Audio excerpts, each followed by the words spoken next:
The joke landed during our Monday morning all-hands meeting, right after our VP announced the new hire. We're excited to welcome Tyler to the team. Fresh perspective, cutting-edge skills, ready to shake things up. Then came the kicker, delivered with a grin. Finally, someone under 40 who gets how modern business actually works. A few people left. Tyler, the 26-year-old wonderkind fresh from his MBA program, smiled awkwardly. I was sitting 3 rows back, 54 years old, with 28 years at the company, and I didn't react at all. Because I'd heard it before. The casual comments about getting with the times. The suggestions that maybe I should consider mentorship roles for people with digital native skills. The meeting invites.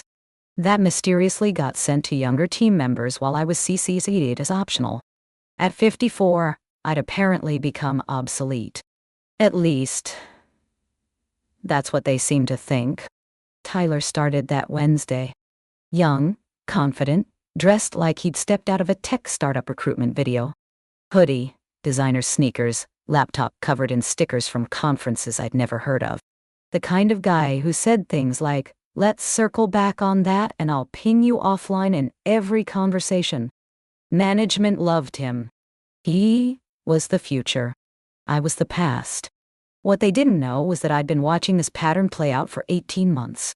Watching as they hired younger, cheaper replacements for experienced employees, convinced that energy and buzzwords could replace institutional knowledge.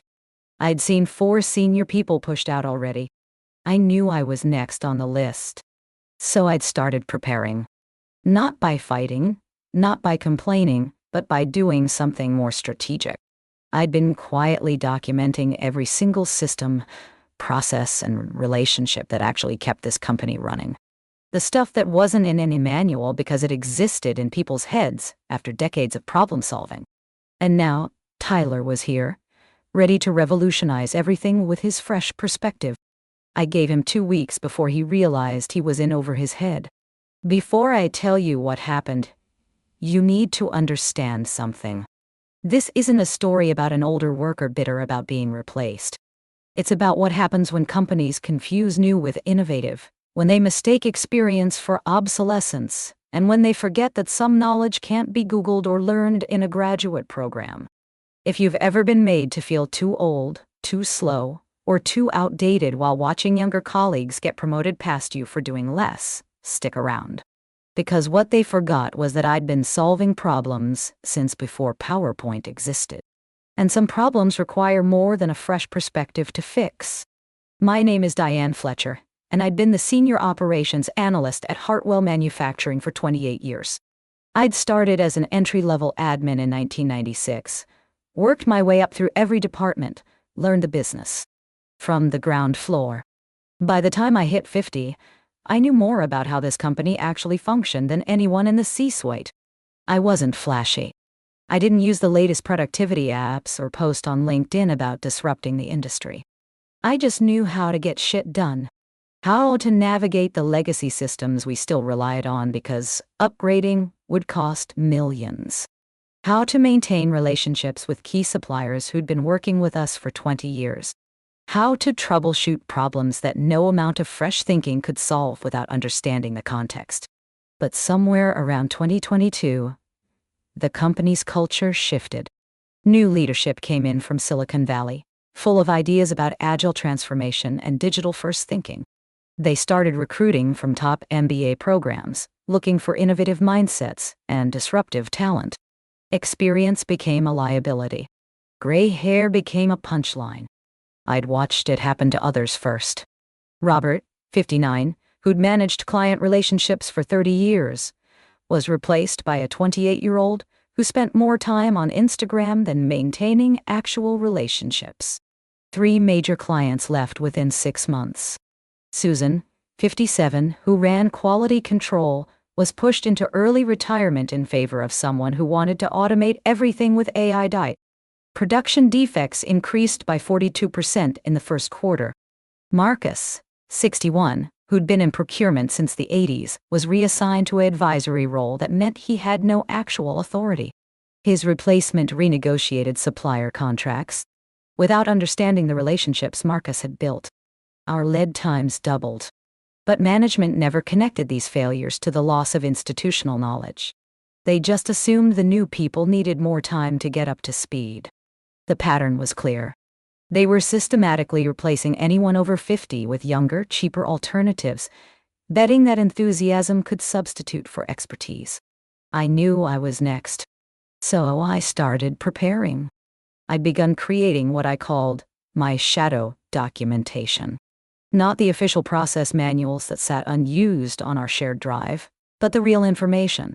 The workarounds for when systems crashed. The personal cell numbers of warehouse managers who could expedite shipments if you called them directly. The tribal knowledge about which vendors could deliver in a pinch, and which ones would screw you over if you gave them the chance. I documented 28 years of problem solving that no MBA program teaches. Then I waited. Tyler's first week was all orientation and introductions. He sat through training sessions, nodded enthusiastically, talked about how he was thrilled to bring fresh energy to operations. In our first one-on-one, he'd been polite, but condescending. "I'm sure I'll be coming to you with questions about how things used to work. Always good to understand legacy processes before we optimize them. Happy to help," I'd said simply. By his second week, I could see the cracks forming. He'd volunteered to streamline our vendor payment process, which he claimed was unnecessarily complicated. He'd spent 3 days building a new workflow in some project management tool, presenting it to management like he'd solved world hunger. "This will cut processing time by 50%, he'd announced confidently. I'd said nothing during the presentation, but I'd noticed what he'd missed. His streamlined process eliminated the manual verification step that caught duplicate invoices. It automated approval for any vendor in our system without checking if their bank details had been updated. It routed everything through one person instead of two for efficiency. Every one of those unnecessary complications existed because we'd learned the hard way what happens when you don't have them. I gave it 3 days. On day 4, his new process, $47,000, got wired to a fraudulent account because a vendor's banking information had been changed by a scammer and nobody caught it in the automated workflow. The duplicate invoice check he'd eliminated meant we paid the same vendor twice for a shipment we'd only received once. Tyler's face went pale when accounting flagged the issues. Management, to their credit, didn't throw him under the bus publicly. But I noticed he stopped talking about optimization after that. By the end of week 2, things were unraveling faster. Tyler had decided our inventory tracking system was outdated and started implementing changes without understanding why certain items were flagged for special handling. A shipment of temperature-sensitive components sat in receiving for 6 hours because his new process didn't account for the fact that some materials need immediate refrigeration. $23,000 in damaged inventory. 2 production delays. One very angry production manager who'd explicitly warned him about the handling requirements. I'd watched it happen from my desk. Hadn't said a word. Just documented everything. On day 9, Tyler made his biggest mistake. He'd decided to renegotiate our contract with Midwest Logistics, our primary shipping partner. He'd found a cheaper alternative online and was convinced he could save the company money. What he didn't know was that Jim at Midwest had been our go-to guy for 20 years. When shipments absolutely positively had to get somewhere overnight, Jim made it happen, even if it happened meant calling in personal favors. When hurricanes shut down routes, Jim found alternatives.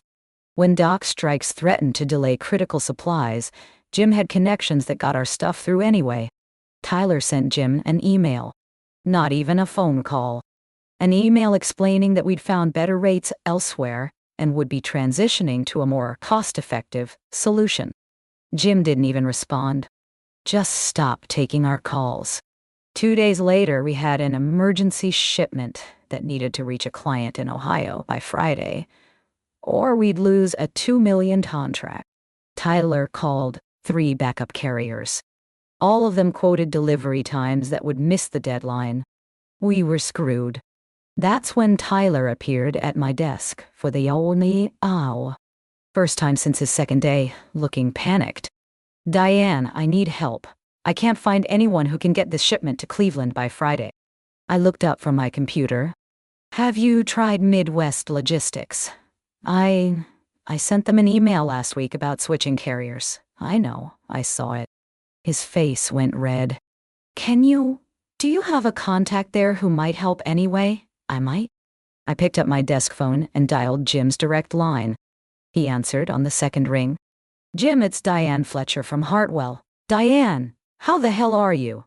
I heard some kid sent me a breakup email. He was laughing. Yeah, about that. The kid is learning some hard lessons this week. Any chance you can help me out with an emergency Cleveland shipment? Friday, deadline. For you? Of course. Send me the details. I'll have it there Thursday afternoon. You're a lifesaver. Just don't send me any more emails from MBS who think logistics is about finding the lowest bid on Google. I hung up. Tyler was staring at me. How did you? He wouldn't even answer calls from our main line. Jim and I go back 20 years. He's not a vendor to me. He's a relationship. You can't replace 20 years of trust with a cheaper quote from the internet. Tyler opened his mouth, then closed it. He went back to his desk without another word.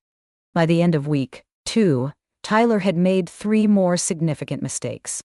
He'd reorganized the filing system for compliance documents without understanding that certain permits needed to be immediately accessible for surprise inspections.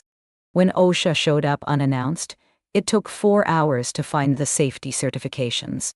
We got dinged with a warning that could have been avoided. He'd changed our purchase order approval workflow, routing everything through the CFO's office for better financial oversight. Sounds good in theory. In practice, it meant every $50 office supply order sat in a queue for 3 days, waiting for executive sign-off. Production ground to a halt over a lack of basic materials because nobody could buy a damn box of screws without VP approval. And he'd tried to update our customer database by merging it with a new CRM system he'd read about in a tech blog. The migration failed spectacularly, corrupting contact information for 200 clients and taking our sales team offline for an entire day. On day 14, Tyler walked into our director's office and didn't come out for an hour. When he emerged, his hoodie and confidence were gone. He cleaned out his desk that afternoon. Management announced he was pursuing other opportunities. The following Monday, I was called into a meeting with our director, Patricia, and the VP who'd made the age joke 2 weeks earlier. Diane, Patricia began carefully. We need to talk about Tyler's transition. His departure, you mean? Yes, that. She exchanged glances with the VP. We're realizing there were some gaps in his understanding of our operational complexity. We need someone to take over his responsibilities temporarily while we search for a replacement. Let me guess. You want me to clean up the messes and train whoever comes next? The VP shifted uncomfortably. We're hoping you can help stabilize things, yes, and provide input on what qualities we should look for in the next hire. Here's my input, I said, keeping my voice level. Stop hiring people based on their graduation date, and start hiring based on whether they understand that experience isn't a bug, it's a feature. Tyler wasn't incompetent. He was inexperienced and overconfident. That combination is expensive. Patricia nodded slowly. You're right. We've been prioritizing the wrong things. Also, I continued, if I'm going to fix this, I need actual authority. Not temporary or advisory. I need decision-making power and a team that reports to me, not through 3 layers of management that don't understand operations. That's fair, the VP said. What would you need? I pulled out a document I'd prepared weeks ago, anticipating this exact conversation. This is a proposal for restructuring the operations team. Clear reporting lines, defined authority and compensation that reflects the value of institutional knowledge. They read through it. Patricia looked impressed. The VP looked uncomfortable with the salary numbers. This is a significant increase from your current compensation, he said. This is market rate for someone with my expertise and track record. Tyler was making more than this, and he lasted 2 weeks. I've been keeping this company running for 28 years. You decide what that's worth. They gave me 3 days to review the proposal with leadership. I spent those 3 days doing my normal job, watching various fires smolder from Tyler's brief reign of optimization. On day 3, Patricia called me into her office. We're accepting your proposal. Effective immediately, you're promoted to Director of Operations. 15% salary increase, team restructuring as you outlined, and full authority over operational decisions. And the age jokes? Her face went serious. Stop. Completely. I've already spoken with HR about implementing sensitivity training, but more importantly, I'm making it clear from the top that experience is valued here. Good. Over the next month, I rebuilt what Tyler had broken. Restored the vendor payment verification steps. Fixed the inventory tracking. Repaired the relationship with Jim at Midwest, though that took a very nice bottle of bourbon and a sincere apology. Recovered most of the corrupted customer data and implemented backup systems so it couldn't happen again. I also started hiring, but not the way they'd been doing it. I brought in Rachel, 47, who'd spent 20 years in manufacturing operations and understood ground-level logistics. I hired Marcus's nephew, 29, but with 5 years of hands-on procurement experience and the humility to learn from people who'd been doing it longer. I promoted 2 internal people who'd been overlooked for years. Carmen, 51, who'd been too senior for management to consider for leadership, despite running circles around everyone else in efficiency. And Tom, 33, who was young, but had been smart enough to learn from the older employees instead of dismissing them.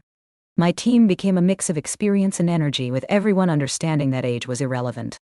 Results were what mattered.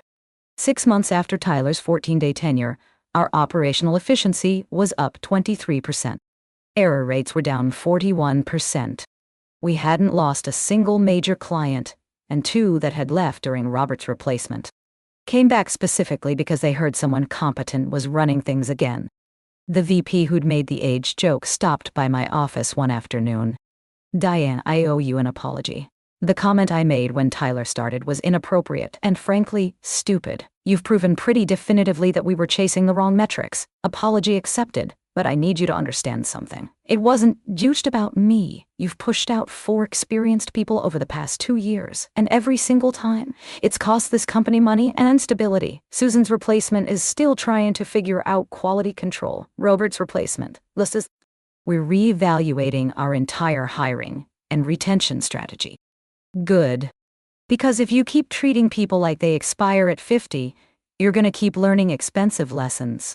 A year after Tyler's crash and burn, I was sitting in a leadership strategy meeting when our CEO, who'd been brought in from that Silicon Valley background, asked for input on bringing innovative thinking to legacy operations. I raised my hand. Before we talk about innovation, can we define what problem we're trying to solve? Because in my experience, a lot of what gets called legacy is actually proven, and a lot of what gets called innovative is just untested. The room was quiet. Then the CEO smiled. That's exactly the kind of thinking we need. Diane, would you be willing to lead a task force on operational innovation? With authority to determine what actually needs changing versus what's working fine, on one condition. The task force needs to include people at every experience level.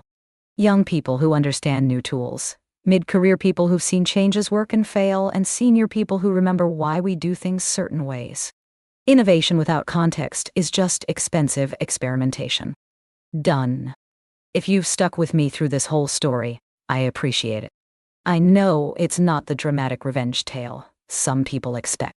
But here's what actually happened. They tried to replace experience with enthusiasm, institutional knowledge with fresh perspectives, and proven expertise with cheaper alternatives. Tyler wasn't a bad person. He was just a kid who'd been set up to fail by a company that had forgotten how much knowledge matters. The real victory wasn't Tyler leaving after 14 days. It was changing the culture so that experience stopped being treated like a liability and started being valued as the asset it actually is. If you've ever been made to feel too old, too expensive, or too outdated, I want you to know something. Your knowledge isn't obsolete. Your experience isn't weakness. And the companies that figure that out before learning it, the expensive way, are the ones that actually succeed long term. If this resonated with you, smash that like button and subscribe. Drop a comment about your own experiences with ageism at work, or times when institutional knowledge saved the day. Your stories matter, and they remind others they're not alone. Remember, sometimes the best response to being undervalued isn't proving yourself to people who don't get it. It's waiting patiently while they learn why you were valuable in the first place, then being gracious enough to fix what they broke. With appropriate compensation, of course.